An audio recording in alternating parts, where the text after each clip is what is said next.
এখন ইদানিং এক পেশা বলতেছে মা খাদিজাতুল কুবরা নাকি বুড়া বেটে ছিল। খাদিজার কথা করে মন খারাপ করলে আম্মা জান আয়েশা কইতে ইয়া রাসূলুল্লাহ কোন সময় বুড়া বেটি রাতে বিয়া করছিলেন 40 বছর বয়সে। আরে নাউজুবিল্লাহ জোরে কর না। একটা কইছে ইনটেক ছিল না, খাদিজাতুল কুবরা নাকি ইনটেক ছিল না।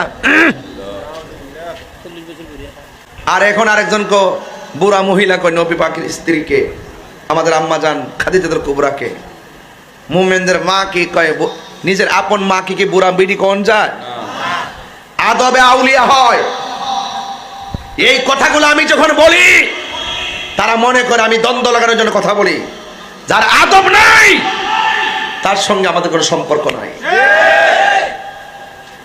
বেয়াদব। ভাষাকে সংযত করুন। বেয়াদব। আমরা সুন্নিরা আমলের সবক দেওয়ার আগে